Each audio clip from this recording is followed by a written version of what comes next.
Hello friends, तो आज हम India versus England second test day one का रिव्यू करने जा रहे हैं। तो जैसा कि दो जो है वो मेन प्लेयर्स जो है वो आउट हो चुके थे फ्रॉम इंडियन टीम, दो बड़े players are Rahul and Ravindra Ravindra Jadeja. तो वहाँ पर बहुत सारी डिबेट थी और वहाँ पर बहुत ज़्यादा चर्चा थी कि कौन रिप्लेस करेगा केएल राहुल को, क्योंकि जो रविंद्र जडेजा का रिप्लेसमेंट तो लाइक टू लाइक सभी ऑलमोस्ट जानते थे कि कुलदीप यादव वहाँ पर होंगे। बट जो मेन जो एक डिबेटेबल एक चीज़ थी वो थी कौन केएल राहुल को रिप्लेस करने वाला है इन मिडल ऑर्डर। और वहाँ पर दो नाम थे actually. One of them was Rajat Patidar and the other one was Sarfaraz Khan. तो अगर यहाँ पर बात की जाए तो रजत पाटीदार को खिलाया गया और वहाँ पर क्लू भी थोड़ा सा पहले ही शायद मिल चुका था, क्योंकि विराट कोहली के तौर पर जो रिप्लेसमेंट के तौर पर आए थे प्लेयर वो थे रजत पाटीदार। एंड अगर सरफराज खान को खिलाना होता वहाँ पर सेकंड टेस्ट में, तो रजत पाटीदार की जगह, विराट कोहली की जगह सरफराज को वहाँ पर ऐड किया जाता straight away. But Sarfaraz Khan was second choice, हम सब इस बात से वाकिफ़ थे पहले ही। तो इस तरह मैं समझता हूँ कि वहाँ पर डिज़र्व भी जो है वो रजत पाटीदार ही करते थे। And my opinion was also that Patidar is going to play and replace K L Rahul. तो यहाँ पर पाटीदार को रिप्लेस किया गया, एक तो ये चेंज था बड़ा। Then Kuldeep Yadav, most likely Kuldeep Yadav का ही नाम वहाँ पर आने वाला था जडेजा की जगह, क्योंकि ऑलराउंडर के तौर पर एक नहीं ढूंढना था, एक स्पिनर ढूंढना था मोर देन अ बैटर। तो वहाँ पर कुलदीप से बेहतर वहाँ पर चॉइस नहीं थी। वाशिंगटन सुंदर के साथ जा सकते थे, बट वाशिंगटन सुंदर की तरह फिर वो बैटिंग ज़्यादा मजबूत हो जाती है और बैटिंग हम कह सकते हैं कि बैटिंग फ्रेंडली एक मैनेजमेंट और एक चॉइस हो सकती थी अगर सुंदर को वहाँ पर पिक किया जाता। So it was a fantastic call to pick Kuldeep over Washington. तो एक जो सरप्राइजिंग चेंज था वो था मुकेश कुमार का फॉर मोहम्मद सिराज, क्योंकि सीमर्स का वहाँ पर बहुत ज़्यादा एक रोल नहीं रहता इंडियन पिचेज़ में। एंड इसमें बहुत ज़्यादा फ़र्क भी नहीं पड़ता कि सिराज वहाँ पर होते या मुकेश कुमार होते, क्योंकि सिराज का रोल भी बहुत छोटा था और इस बार जो मुकेश कुमार का रोल है वो भी लिमिटेड रहने वाला है, क्योंकि मोस्टली जो गेम में है वो स्पिनर्स ही प्ले करते हैं और आपके पास एक फ्रंट लाइन जो प्रीमियम बॉलर हैं वो जसप्रीत बुमराह ऑलरेडी हैं आपके पास।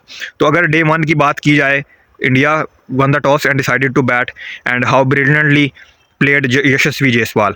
मतलब Yashasvi Jaiswal is playing his dream game. जो जायसवाल उन्होंने दिखाया आज, 70 के स्ट्राइक रेट से बैटिंग की उन्होंने, and he is unbeaten on 179 at the end of the day.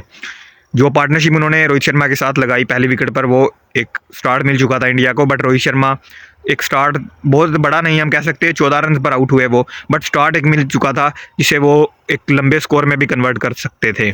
But उनकी मिजरी है जो वो अभी जारी है रन ना स्कोर करने की। एंड देन शुभमन गिल बहुत अच्छे टच में नज़र आ रहे थे and he was playing brilliantly. और जेम्स एंडरसन ने उनको आउट किया 34 पर 46 बॉल्स पर।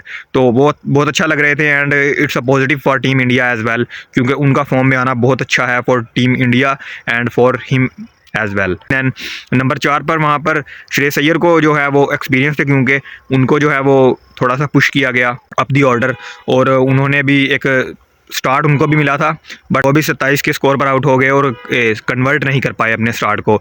देन हमें मोस्ट ऑफ द बैटर्स ऐसा ही देखने को मिला। अगर हम यशस्वी जायसवाल की इनिंग्स को एक साइड पर रखते हैं तो तकरीबन सभी प्लेयर्स को स्टार्ट मिला, बट उसको कन्वर्ट नहीं कर पाए। पाटीदार को भी 32 का स्टार्ट मिला था, he couldn't convert. But then अगर अक्षर पटेल की बात की जाए तो उनको जो है वो बहुत ज़्यादा उनको प्रमोशन मिला इन बैटिंग ऑर्डर, क्योंकि पहले तो वो 9 नंबर पर बैटिंग कर रहे थे, बट आज जो है उनको जडेजा वाला रोल प्ले करना था एंड ही केम एट 6।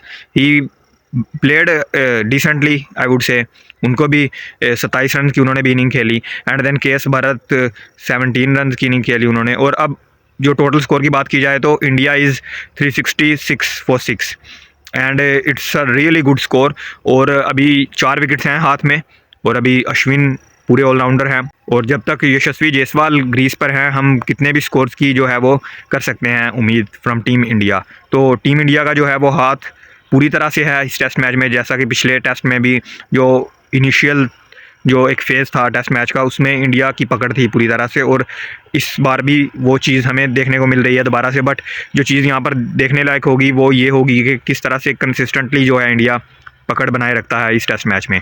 और अगर इंग्लैंड के पॉइंट ऑफ व्यू से बात की जाए तो जो टीम उन्होंने ऑब्वियसली जो पहले ही कर दी थी अनाउंस प्लेइंग 11 एक दिन पहले ही, बट यहाँ पर थोड़ी सी सरप्राइजिंग चीज़ मुझे लगी वो ये थी कि दैट वहाँ पर शुएब बशीर को खिलाया गया। हम सब एक्सपेक्ट कर रहे थे ये, और शुएब बशीर को जिसकी जगह खिलाया गया वो थे most experienced spinner from this England squad, Jack Leach की जगह उनको पिक किया गया और हम शायद एक्सपेक्ट कर रहे थे कि रेहान अहमद की जगह उनको खिलाया जाएगा, क्योंकि रेहान अहमद की परफॉर्मेंस बिलो पार रही थी फर्स्ट टेस्ट में। बट शायद वहाँ पर डाइवर्सिटी को जो है वो प्रमोट किया इंग्लैंड ने, क्योंकि लेफ्ट आर्म ऑर्थोडॉक्स आपके पास टॉम हार्टली थे and he totally outclassed in first test match, तो उनको तो ड्रॉप करने का चांस ही नहीं बनता था। एंड देन शुएब बशीर को वहाँ पर लाना ही लाना था इंग्लैंड को, क्योंकि वो राइट आर्म ऑफ स्पिन थे और इंग्लैंड के पास फ्रंट लाइन ऑफ स्पिनर नहीं था कोई भी। जो रूट थे बट वो पूरी एक फ्रंट लाइनर नहीं है, वो पार्ट टाइमर है। चाहे उन्होंने पार्ट टाइमर से बढ़कर बॉलिंग की हो, बट एक फ्रंट लाइन स्पिनर की वहाँ पर ज़रूरत थी, तो इसलिए शायद खिलाया गया वहाँ पर, रेहान अहमद के साथ परसिस्ट किया गया और जो शुएब बशीर को है वो जैक लीच की जगह खिलाया गया।